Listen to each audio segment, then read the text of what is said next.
So hello friends, आज हम shorts video के माध्यम से ऑस्ट्रेलिया के मैप को समझेंगे। जैसे कि ऑस्ट्रेलिया का जो मैप है उसका स्ट्रक्चर कुछ इस तरह से होता है। तो हम देखिए इस भाग को क्या कहते हैं और इस भाग को क्या कहते हैं और इस भाग को क्या कहते हैं और इस भाग, चलिए हम समझते हैं। जैसे कि इसको हम अगर बीचों बीचों काट दें तो क्या होगा, ऐसे बन जाएगा एक डायरेक्शन की तरह। तो ऊपर के भाग को हम उत्तर कहते हैं और नीचे के भाग को दक्षिण कहते हैं और इधर के भाग को पूरब और इधर के भाग को पश्चिम कहते हैं। तो चलिए मैप में हम समझते हैं। ये उत्तर का भाग हो गया, यानी कारपेंट्रिया की खाड़ी कहाँ स्थित है? उत्तर, ऑस्ट्रेलिया के उत्तर भाग में स्थित है। ठीक है, कारपेंट्रिया की खाड़ी उत्तर भाग में, जबकि ग्रेट ऑस्ट्रेलियन वाइट कहाँ स्थित है? दक्षिण भाग में स्थित है।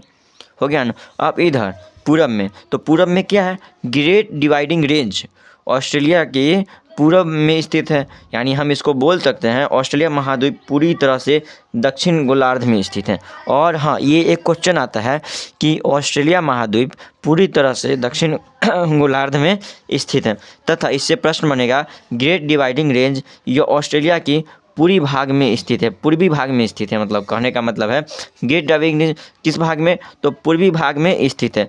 और ये जो आंतरिक भाग होता है ना, इसे ही हम ग्रेट डिवाइडिंग रेंज कहते हैं, जबकि बाहर को ग्रेट बैरियर रीफ कहते हैं। और इसमें जो पॉइंट ये याद करने वाला है, तो ग्रेट बैरियर रीफ को हम, यह विश्व की सबसे बड़ी प्रबल भित्ति है, जबकि इसका दूसरे शब्दों में हम बोलते हैं इसे अंडर वाटर गार्डन भी कहते हैं।